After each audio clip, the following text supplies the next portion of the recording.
Traveling this bending road is always an adventure, and I'm glad we can do it together. It's easier together because no matter where we go in life, two things are for certain. One, you will eventually come to a bend in your road, and two, God will always see you through. Don't forget to hit the thumbs up button and click the subscribe button so that you know when I upload my next video. In this way, we travel together and we encourage each other along the way. Hey, good morning. Welcome to the Bending Road. Glad you could join me this week.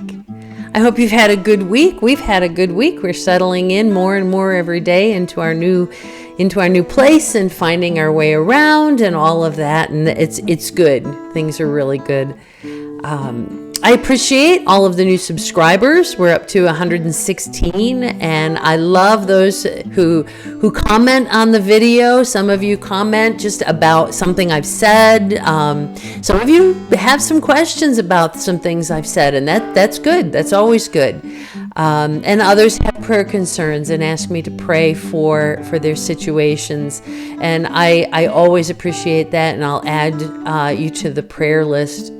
You know, if you ever have something that you want me to pray for and you don't want it made public on the prayer list in the mornings, just let me know that. And sometimes I change a name or I just give a general situation, and I'm thinking of you, but I give a general situation so that it's not so public.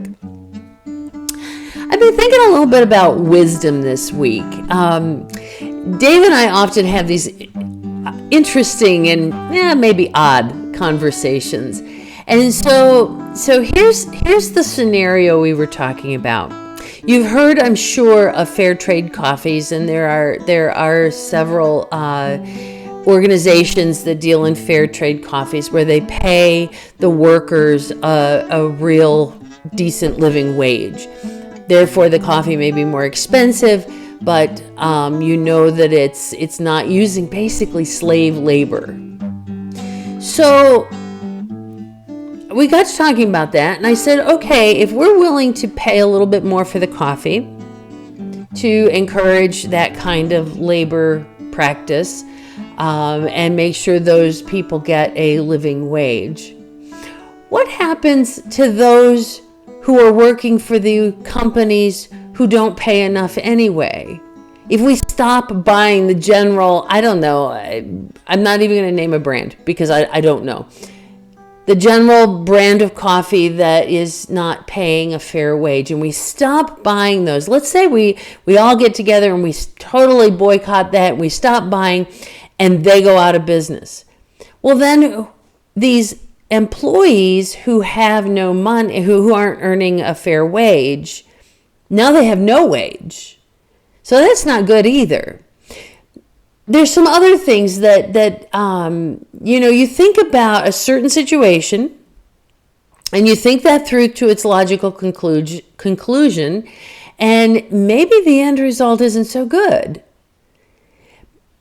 I think about the issue of abortion. I think about the issue of IVF, and when we take a firm stand, sorry, I've got a shadow today. When we take a firm stand on that one way or another, we have our reasons, and we say we're taking this stand because of this reason.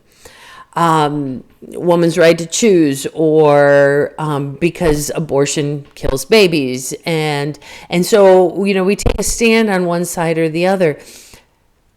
But either side has further consequences. If you stand on the side of pro-choice, a child loses its life.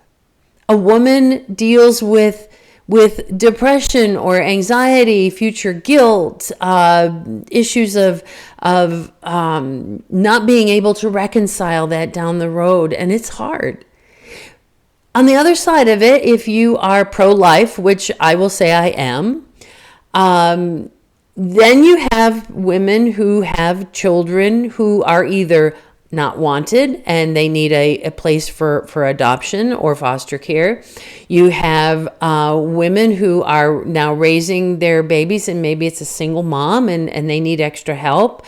Or you have a situation where there just isn't enough resources for that child to be raised. I mean, there's a lot of different situations, and I think we need to be careful not to take a firm stand and say, this is it, this is the only answer, because we need to think that through. Now, we may still come to the same conclusion. Nothing's going to change my mind about my abortion, my thoughts around abortion. But we do have to think that further down the road.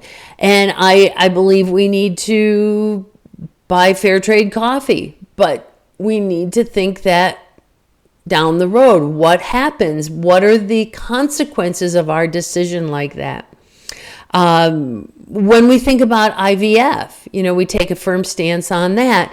And I will say that although I love the idea that there's this option for families to get pregnant, I do not like the idea that we have all these babies in test tubes out there that are either going to be destroyed down the road someday, or these babies are just going to be left in test tubes forever. I don't know what we're going to do with them.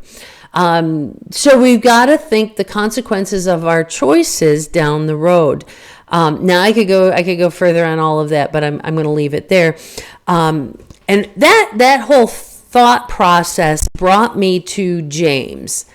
I've been in James a lot recently. I really like the book of James, but James 1, starting with verse 2, and I'm going to read through 8.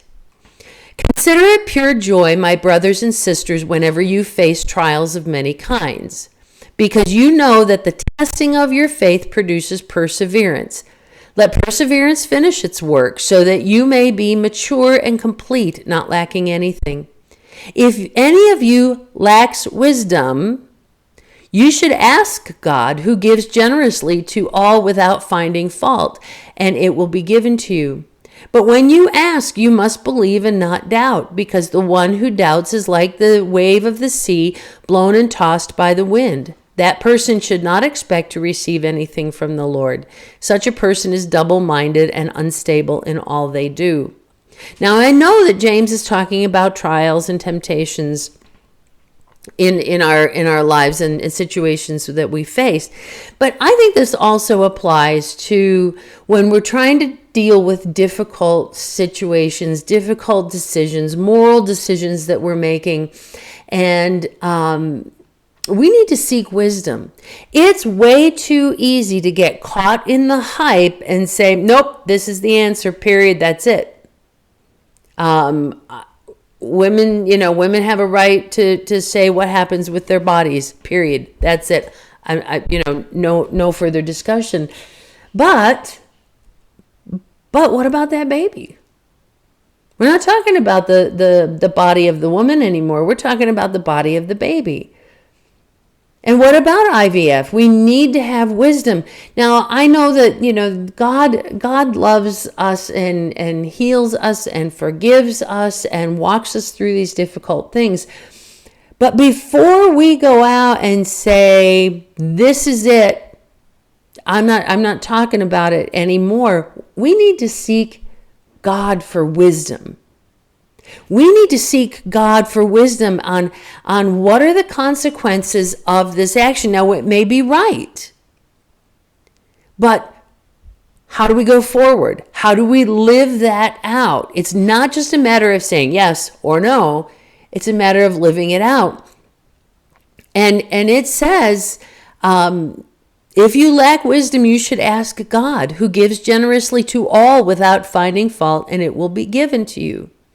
And when we don't ask God, we're like that wave on the sea, or if we doubt that God's going to give us wisdom, we're like that wave, and we go from one opinion to the other, and we don't, we can't stand firm in what God tells us to do.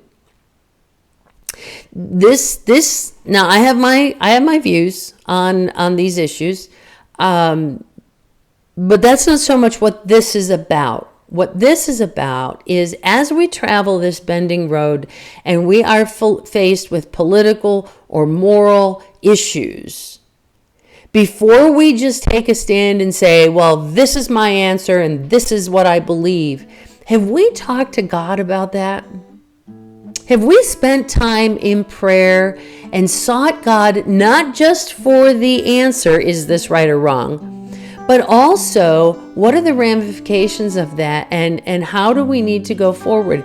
How do we help support programs that take care of single moms, take care of moms who are suffering from rape or incest and going to have to deal with the baby? How do we help them? It's not just a matter of, well, let's get rid of the problem. Let's get rid of the baby, because I can tell you that doesn't get rid of what is happening inside. But how do we help them? How do we handle those long-term consequences of our decision? Again, this is me rambling, and I hope that was coherent. I don't know if I made sense, but I hope that we seek God before we just make a decision. I hope we look at the consequences of our decision before we just make a decision. And we kind of touched on that last week too, about before we give advice, we better be seeking God. Before we take advice, we better be making sure that the person who we're taking advice from has sought God. Really important. Really important. It's all about seeking God. So today my prayer is that we would all seek God's wisdom. I know we have strong opinions on these things. I have strong opinions on these things. But we need to seek God on how do we help with the consequences of these decisions. That's my prayer for us today. I hope that I have encouraged you. I hope I've encouraged you to read all through James. I hope I've encouraged you to consider what are your moral or political or religious decisions, those things you stand pretty firm on, and ask yourself why, and what are the consequences of those, and how am I helping to make a difference with those consequences. That's my thought for the week.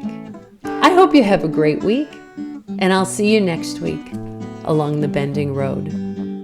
Thank you for watching, and thank you for working together along this journey. Connect with me on social media or on my website at bendingroad.weebly.com. Let me know how I can pray for you as you navigate the bend in your road.